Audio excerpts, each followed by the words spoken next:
पोटली खुलेगी। क्या मतलब हो रहा? ताकि मतलब ये है कि घर घर में बहन बेटी सास बहू सबके घर के जो भी गहने हैं गुड़िया है मतलब स्त्री धन उसका हिसाब लिया जाएगा। सब हिसाब लेके सरकार के खजाने में जमा होगा। हमारे जो राहुल बाबा है ना, उन्होंने अपने घोषणा पत्र में कहा है कि हमारे भारत में जितनी भी संपत्ति है लोगों के पास वो उसका सर्वे कराएंगे, फिर उसका आकलन करेंगे और उसके बाद गरीबों में उसको बांट दिया जाएगा। मतलब आपके कहने का मतलब ये है कि जो हमने पूरी जिंदगी संपत्ति कमाई है, जो हमने जमा पूंजी एकत्रित करी है, वो हमसे छीनकर किसी और को दे दी जाएगी। बिल्कुल ठीक। So we are in central Delhi and right now a very insightful play took place which was on inheritance tax and redistribution of wealth. So let us just talk to the performers and also the local people who have gathered here as to what they have to say about this entire issue of inheritance tax and wealth redistribution. मेरा नाम रामजी बाली है, मैं national school of drama में associate professor हूँ। यहाँ पे ये जो प्ले होने वाला है इसके बारे में थोड़ा सा बताइए। ये जो प्ले है जो ये वेल्थ रीडिस्ट्रीब्यूशन के ऊपर जो कांग्रेस का एक मत सामने आया है मीडिया के माध्यम से, उसके ऊपर एक विचार करने के लिए इसमें हमने कुछ सवाल खड़े किए हैं और ये एक जो छोटी सी थीम है कि वेल्थ रीडिस्ट्रीब्यूशन होना चाहिए कि नहीं होना चाहिए, उसका नफा नुकसान क्या है, उसी पे बेस्ड है। और आपका क्या कहना है इस पूरे टॉपिक? मुझे लगता है कि ये बहुत वन साइडेड है और ये बहुत बड़ा विषय है। इस पे इतनी जल्दबाजी में किसी को भी कुछ निर्णय लेने का कोई हक नहीं है इस पूरी देश के बिहाफ पे, क्योंकि अगर इससे नकारापन बढ़ेगा। अगर जो नकारा लोग हैं, अगर किसी ने मेहनत से पैसा कमाया है ना, चोरी चकारी से जो कमा रहा है उसके भीतर सरकार हर पार्टी की सरकार उसको पकड़ती है, दैट इज़ डिफरेंट थिंग। लेकिन अगर किसी ने अपनी मेहनत से कोई फैक्ट्री खड़ी की है, कोई दुकान बनाई है, अगर उसके मरने के बाद उसका 55% वेल्थ सरकार ले लेती है और उसके बच्चों को 45% मिलता है, तो आप सोचिए ना कि कितनी देश में उथल पुथल मच जाएगी इससे तो। और जो नकारा लोग हैं वो काहे को काम करेंगे, और जो काम करने वाला है वो अपना पैसा ब्लैक मनी में इकट्ठा करना शुरू कर देगा, क्योंकि अगर बैंक में रहेगा तो सरकार को दिखेगा। भाई हर आदमी पैसा किस लिए कमाता है? अपने बच्चों के लिए कमाता है। जीवन यापन तो करते ही है, लेकिन फाइनली एक तो सारी जिंदगी टैक्स दे के उसने कुछ बचाया, अब जब उसके प्राण पखेरु उड़ रहे हैं तो बाकी का जो उसकी वेल्थ है वो सरकार ले जाएगी। तो ये एक कॉम्प्लिकेटेड इशू है और मुझे लगता है कि ये घातक इशू है।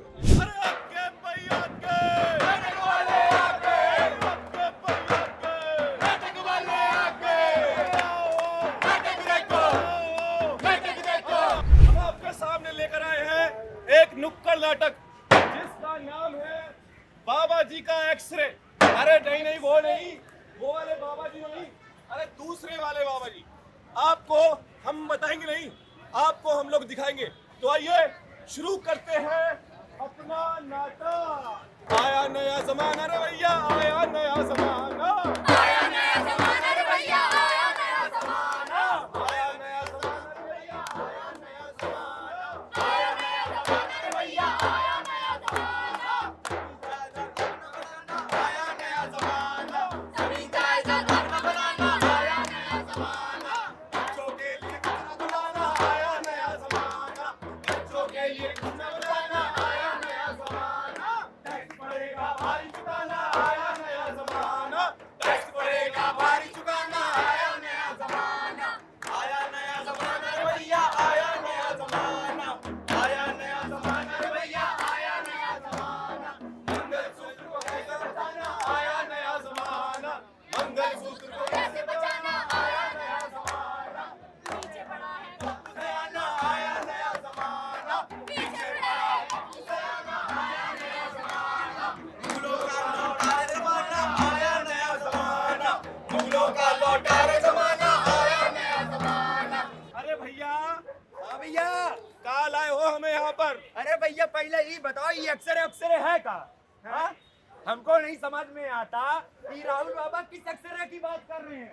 अच्छा, हाँ बताइए। कहते हैं भैया, हाँ बड़ा जोर शोर मचा रहे हैं। अच्छा। कहते हैं भैया सबकी संपत्ति का कर देंगे एक्सरे। अच्छा, हाँ, एक्सरे। हाँ और कहते हैं ना कोई नहीं बचेगा भैया, कोई नहीं बचेगा। चाहे वो बावन हो, हाँ। चाहे ठाकुर ठाकुर हो, हाँ। चाहे यादव हो, हाँ। चाहे दलित भाई हो, हाँ। चाहे आदिवासी भाई हो, अच्छा सबकी संपत्ति का कर देंगे एक्सरे। अरे कैसे लाएंगे एक्सरे करने के लिए? अरे भाई रुकिए, मगर ये कांग्रेस वाले ये एक्सरे क्यों करना चाहते हैं, इससे होगा क्या? अरे भैया, ये जो पप्पू पेजर है ना, हाँ। ये देश में समानता लाना चाहते हैं। ओहो कहते हैं सब कुछ बराबर कर देंगे। हाँ। मतलब मटिया में अरे वो नहीं, कहते हैं ना इनके जैसा कोई बड़ा होगा और ना आपके जैसा कोई छोटा। कहते हैं सबको बराबर कर देंगे। अच्छा ये बताओ, बराबर करके क्या होगा, इसका मतलब क्या है? अरे भैया, अब कोई समानता नहीं होगी, ना इनके जैसा कोई बड़ा होगा, ना इनके जैसा कोई छोटा होगा, सब बराबर कर देंगे। वाह वाह वाह वाह भैया, ये तो वही बात हुई कि अपने इस देश को चीन बनाना चाहता है जैसे माओ ने बनाया था।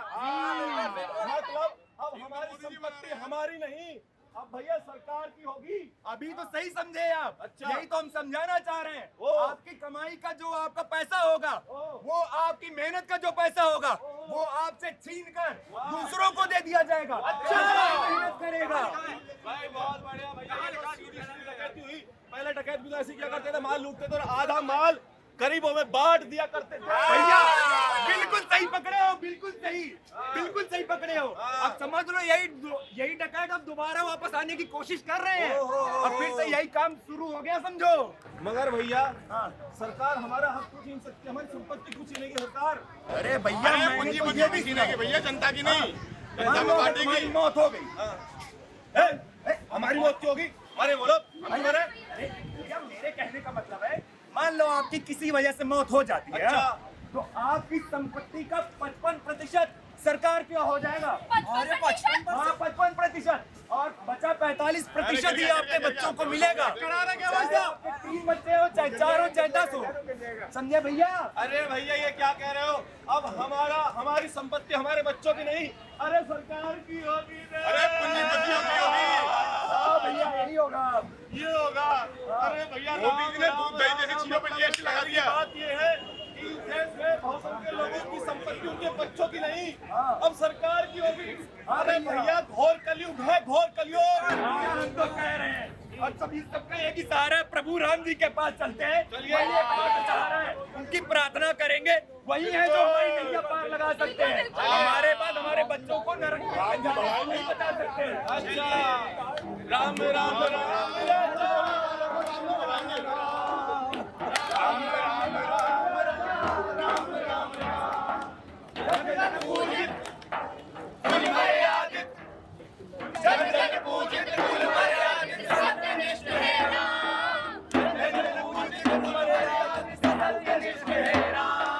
अभी मैं आपकी परफॉर्मेंस देख रही थी, आपने इनहेरिटेंस टैक्स और वेल्थ रीडिस्ट्रीब्यूशन के ऊपर परफॉर्म किया, तो ये बताइए कि ये आपको आइडिया इस पे परफॉर्म करने का कहाँ से आया?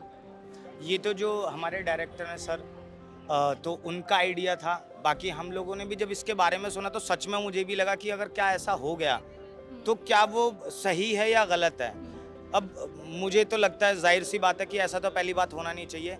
और अगर ये बात राहुल जी ने कही है तो मेरे लिए सबसे बड़ी बात ये है कि उनका इतना पढ़े लिखे होने का फिर मुझे कोई फ़ायदा समझ नहीं आता। जब वो इतने पढ़े लिखे होकर इस तरीके की बात कहते हैं कि रिडिस्ट्रीब्यूशन किया जाएगा, अगर मेरे पास 100 रुपये हैं तो मैं 100 रुपये अपनी फैमिली के लिए जुटा रहा हूँ ना। अब अगर मुझसे वो 100 रुपये लेके लोगों में बांटा जाएगा, हालांकि वो मेरी मेहनत की कमाई है, तो जाहिर सी बात है मेरे लिए तो बहुत ख़राब चीज़ है ये। तो आपका क्या कहना है? बिल्कुल सेम यही कहना है, क्योंकि हमारी मेहनत का पैसा हमारे जो पिताजी हैं वो हमारे लिए कमा रहे हैं। और इस योजना के आने के बाद अगर उनकी सरकार आई तो अगर वो ऐसा करेंगे तो उससे हमको उतनी बहुत ज़्यादा हमको जो तकलीफ होगी, लेकिन हमारे पिताजी को ज़्यादा तकलीफ होगी, क्योंकि उन्होंने पूरी मेहनत करके उन्होंने जो हमारे लिए इकट्ठा किया है उसमें का 55% वो सरकार को दे देंगे।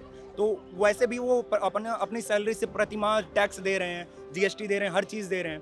तो उसके बाद भी फिर ये चीज़ें 55% उनकी सैलरी चली जाए, उनके जो संपत्ति है उसमें का 55% सरकार के पास चला जाएगा, बचा 45% हमारे पास आएगा। तो तकलीफ तो होगी इन चीज़ों से।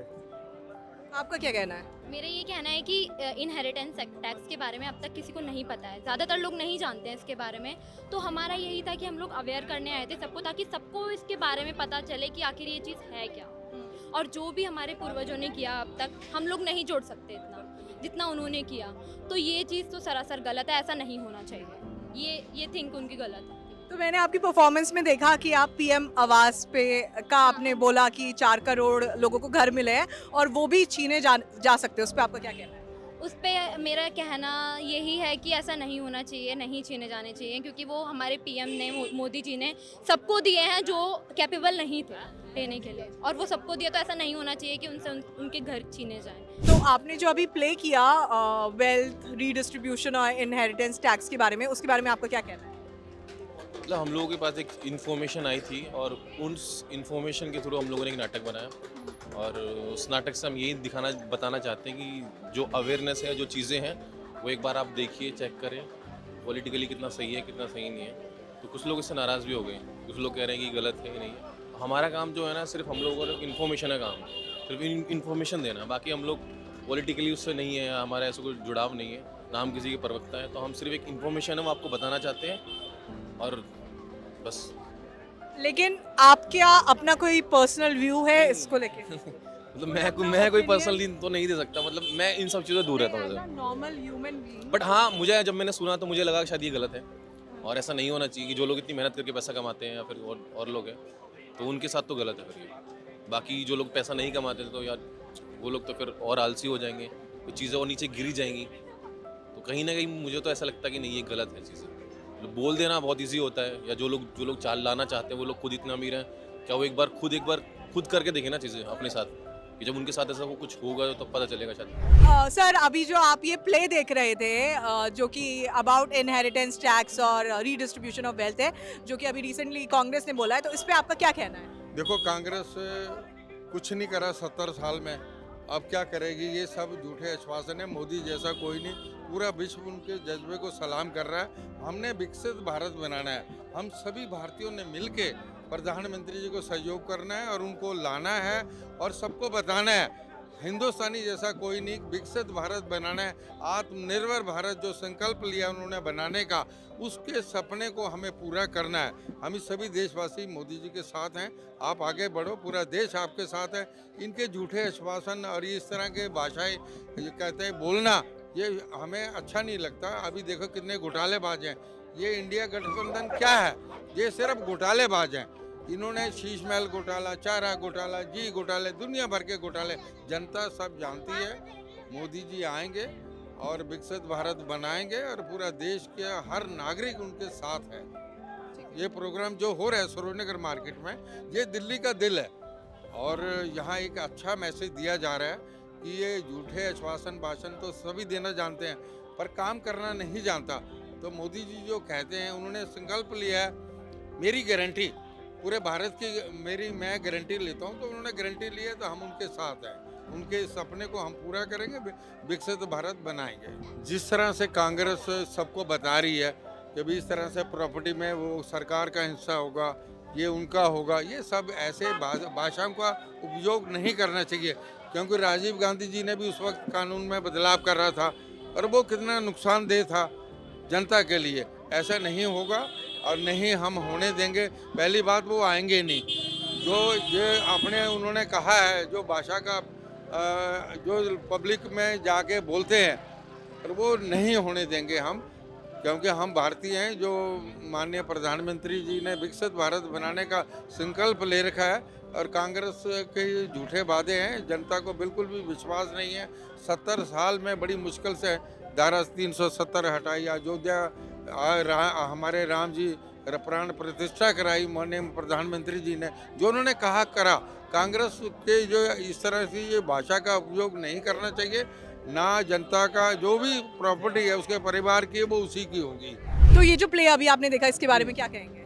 मैडम, ये तो कांग्रेस की गलत है। इस पे तो मतलब कांग्रेस का नुकसान ही होगा, बीजेपी का फायदा होगा। गलत, क्योंकि एक उसको देने से गरीब आदमी का, अगर जो 400 रुपये कमाता है उसका 200 रुपये अगर सरकार ले लेगी, जो अपने लिए बचा के रखता है कि उसके जाने के बाद उसका होगा बच्चों का, वो तो सरकार मतलब कांग्रेस गलत नीति लाई है। तो अभी यहाँ पे जो नुक्कड़ नाटक हुआ वो देखा आपने, तो क्या बोलेंगे आप इनहेरिटेंस टैक्स के बारे में? जागरूकता है, अच्छी चीज़ है। नुक्कड़ नाटक के तौर से अच्छे बता रहे हैं लोगों को कि क्या नीति है अगले कांग्रेस की, क्या होने वाला है। ये जो कांग्रेस ने बोला है इनहेरिटेंस ये टैक्स, अच्छा नहीं है देश के लिए। ये अच्छा नहीं है, लेकिन थोड़ा सा हमें बताएंगे क्यों आपको लगता है ये अच्छा नहीं है? क्यों हम कमाए मेहनत से दूसरे को, मेरे पास तो नहीं, जो भी कमाए मेहनत से उसका पैसा दूसरे को देना सही नहीं है, जो भी कोई भी हो। क्या लगता है इससे क्या सोसाइटी पे क्या बहुत बुरा असर पड़ेगा। ऐसे तो अराजकता है, वैसे भी बहुत सारी चीज़ों पर फर्क पड़ेगा। इससे देश की अर्थव्यवस्था गड़बड़ हो जाएगी। तो ये बिल्कुल नहीं होना चाहिए। बिल्कुल नहीं होना चाहिए। बीजेपी ही चुनो, देश को आगे ले जाना है तो बीजेपी 400 पार। तो आपको लगता है बीजेपी 100% बीजेपी आएगी। अच्छा, और आपको लगता है बीजेपी आएगी तो देश वो अच्छा आगे कर रही है, अच्छा करेगी आगे चल के। और भी अभी 10 साल किया उसने, अच्छा ही किया, अभी और आएगी तो और अच्छा करेगी।